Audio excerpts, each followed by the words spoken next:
नमस्कार, NDTV India देख रहे हैं आप। मैं हूं आपके साथ अंजीत। दिल्ली में कोरोना वायरस से संक्रमित 70 वर्षीय महिला की मौत हो गई। अधिकारियों ने शनिवार को बताया कि कोविड-19 के बढ़ते मामलों के बीच राष्ट्रीय राजधानी में हाल ही में इस संक्रमण से मौत का ये पहला मामला है।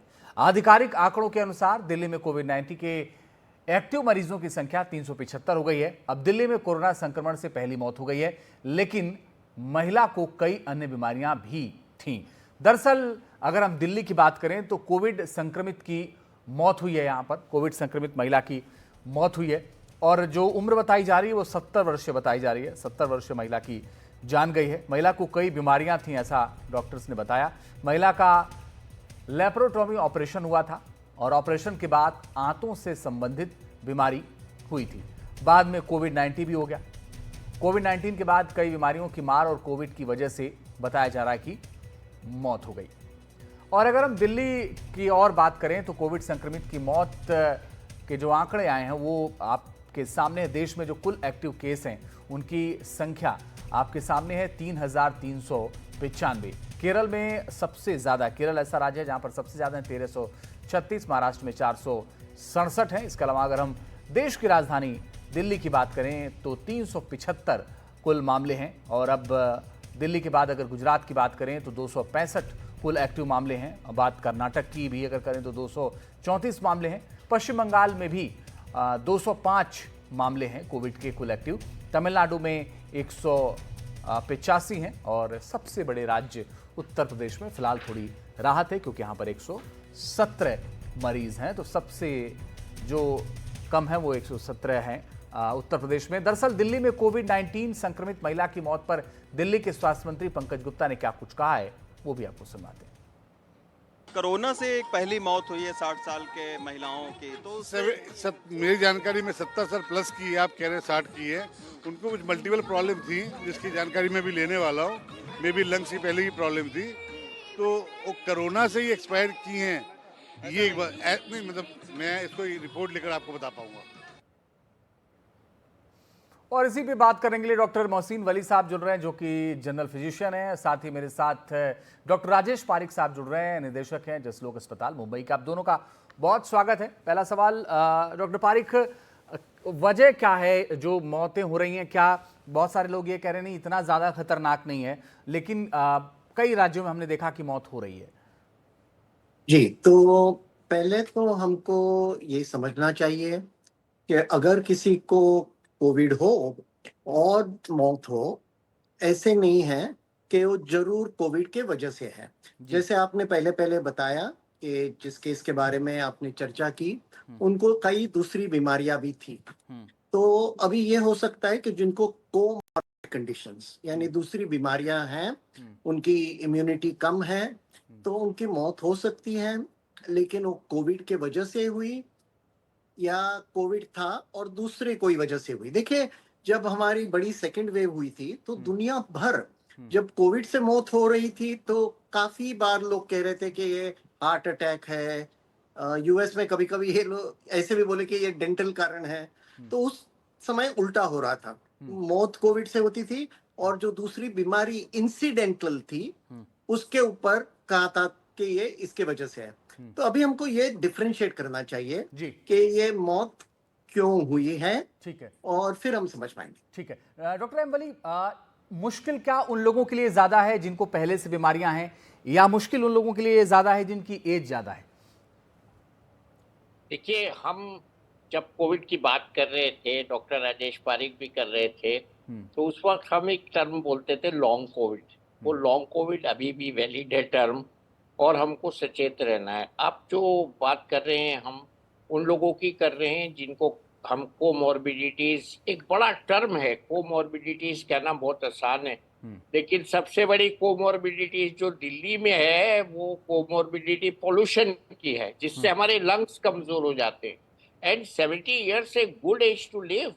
तो उसके बाद हर सिस्टम प्रभावित होता है। It's a geriatric age, and in geriatric age we see cardiac health, we see lung health, we see liver health, and we see other systems health like hypertension, diabetes, and fatty liver, whatever. I have kept that in the last. तो इसमें जो एक composite बीमारी की शक्ल होती है और वो पेशेंट एक्सपोज हुई ऑपरेशन थिएटर में, मल्टीपल लोगों के संपर्क में आई, तो ये सब आपका जो प्रश्न है उसके उत्तर में ये सब फैक्टर्स हमको कंसिडर करने होते हैं। और ये कहना कि खाली कोविड की वजह से डेथ हुई, जो डॉक्टर पारिक ने बिल्कुल सही चित्रण किया कि इस वक्त उल्टा हो रहा है, तो कोविड में डेथ इस वाले वेरिएंट में है नहीं रिपोर्टेड, इसकी सीवियरिटी इतनी है नहीं अंजित जी कि वो डेथ कॉज कर सके, ये वायरस की पावर कम हो गई है, लेकिन कोमोर्बिडिटी वालों के लिए कम नहीं हुई है, ये समझिए, मतलब एक आम आदमी के लिए समझना है तो हमको जब हम घर आते हैं तो मास्क लगा के आते हैं। ठीक है, ठीक। डॉक्टर पारिक, केरल में ही सबसे ज्यादा केसेस क्यों हैं? इसके पीछे भी कोई वजह है? दो वजह हो सकती है। और जब पहली वेव आई थी तब भी हमने देखा था कि केरल में ज्यादा केसेस थे। इनफैक्ट इंडिया की पहली केस केरल में आई थी। इसके दो वजह हैं। एक तो केरल के लोग दुनिया भर में फैले हुए हैं माइग्रेंट तरफ, तो वहाँ पूरी दुनिया से लोग आते जाते रहते हैं, तो एक कारण हो सकता है। लेकिन दूसरा कारण ये भी है कि केरल की हेल्थ केयर सिस्टम बहुत ही डेवलप्ड है, तो उसमें एक तो टेस्टिंग ज्यादा हो सकता है, लेकिन ये भी हो सकता है कि कोई रेस्पिरेटरी बीमारी से आ जाए, खांसी से आ जाए, तो लोग तुरंत वो व्यक्ति की टेस्टिंग करते हैं और डिटेक्ट होता है। तो ये दोनों कारण हो सकते हैं। ओके डॉक्टर, आई बिलीव क्या यही वजह है कि जो बाकी राज्यों में हम कम दिखा रहे हैं कि भाई यहाँ पर जनसंख्या ज्यादा है मगर संख्या कम है, तो टेस्ट नहीं हो रहे हैं, इस वजह से कम है या कोई और वजह है? नहीं, टेस्टिंग से ही तादाद डेली बढ़ रही है 1 by 1। तो पहले बीच में एक ऐसा फेज था और हमने दिल्ली में देखा था, बॉम्बे में कब कितना हुआ वो नहीं पता, कि बहुत से लोगों को 1.5 महीना पहले, 7-8 वीक पहले ये इस टाइप की इलनेस हुई थी, जब लोग चाइना में दिखा रहे थे कि कोविड आ गया, कोविड आ गया, तो यहाँ भी आ रहा था अपर रेस्पिरेटरी ट्रैक्ट इन्फेक्शन और इन्फ्लुएंजा लाइक इलनेस। और हम उन दिनों में कोविड का टेस्ट नहीं करा रहे थे, लेकिन मैंने 1-2 समझदार पेशेंट्स का जब कराया, बहुत अच्छे जो अफोर्डेबल भी पेशेंट थे उनका आ गया बहुत। तो उस वक्त कुछ करना तो था नहीं, हमने उनको आइसोलेट कर दिया और ऐसी कोई इंस्ट्रक्शंस भी नहीं थी कि हम रिपोर्ट करें। तो पिछले दिनों भी आ रहा था, अब आ रहा है, और मेरे रूम में एक चाइल्ड स्पेशलिस्ट भी बैठते हैं, शेयर करते हैं, उनके यहाँ भी बच्चे आ रहे थे जिनको यही upper respiratory illness, influenza like illness आ रही थी। तो हम यही सबसे कह रहे थे कि भाई अपने एल्डरली लोगों को इन्फ्लुएंजा और निमोनिया के टीके लगा लो, बच्चों का पूरा इम्यूनाइजेशन शेड्यूल चेक कर लो, जो टीके मिसिंग है वो लगवा लो। तो this was happening as we are growing up with the test, as very rightly said and pointed out for Kerala, the proportion will increase, and that is the reason, वही reason है जो 117 यूपी में आपने भी बताया और मैक्सिमम केरला में बताए। तो मुझे भी यही लगता है जितनी अवेयरनेस आएगी टेस्ट करेंगे, और इससे कोई डरने की बात नहीं है, बिल्कुल नहीं। आंकड़े will go up, figures will go up. So it is not a scary situation, but it is for the government to see and keep a strict vigil। ये कोई नया स्ट्रेन तो नहीं कूद पड़ा है बीच में, ये आगे की जो एडमिनिस्ट्रेशन के लोग हैं, गवर्नमेंट के लोग हैं, और वो मैं बड़ी खुशी से ये बात कह रहा हूँ कि हमारी मिनिस्ट्री डे 1 से सेंसिटाइज्ड है, बिल्कुल, और सबको सेंसिटाइज किया हुआ। ठीक है डॉक्टर पारिक, अगर किसी को कोविड हो जा रहा है, बहुत सारे लोगों को हो ही रहा है आसपास बहुत सारे, तो एक तो ये है कि उसको कितना डरने की जरूरत है और तत्काल उसको क्या प्रिकॉशन लेने की जरूरत है? अगर उसको लग रहा है, जैसे अगर शक भी है, वो हो सकता है कि अभी शक हो रहा हो, टेस्ट कल कराना हो उसको, तो क्या प्रिकॉशन लेने की जरूरत है, कितना डरने की जरूरत है? देखिए, डरने की कोई जरूरत नहीं है, लेकिन सावधान रहना तो बहुत ही जरूरी है। इस समय ये वेरिएंट्स, 2 वेरिएंट्स जो सर्कुलेट हो रहे हैं, NB 1.8.1 और LF.7, ये बहुत ट्रांसमिसिबल है, यानी बहुत जल्दी फैल जाते हैं, लेकिन उतने सीवियर नहीं है। अभी डॉक्टर वली तो एकदम फ्रंट लाइन पे है, वो दिल्ली के प्रोमिनेंट प्रैक्टिशनर है, तो वो पेशेंट्स को डायरेक्टली देख रहे हैं, तो वो हमको ठीक तरह से बता सकेंगे, जैसे उन्होंने अभी बताया कि जब पेशेंट्स आ रहे हैं उनका फ्रंट लाइन पे क्या सिनारियो है। दूसरी बात ये है कि ये ओमिक्रॉन वेरिएंट के ये दोनों सब टाइप्स है, और जो पहले हम सब लोग ने वैक्सीन लिए थे वो ओमिक्रॉन के भी वैक्सीन थे, तो वो ओमिक्रॉन को कवर कर रहे थे। तो जो लोग वैक्सीनेटेड है तो उनका ये 2 वेरिएंट का वैक्सीनेशन ऑलरेडी हो गया है, तो डरने का कारण कोई नहीं है। ठीक है डॉक्टर वली, हमने पिछले दिनों देखा था कि दिल्ली में एक 20-22 साल के बच्चे की शायद मौत हो गई थी, बाद में हालांकि वो कहा गया कि कुछ दिक्कतें और थी, शुगर की बात कही गई थी, या तो दिक्कत तो ये है ना कि अगर कोई बीमारी है और एज कोई भी है, तो अगर इतना खतरा है तो फिर तो थोड़ी सी चिंता की बात तो है ही।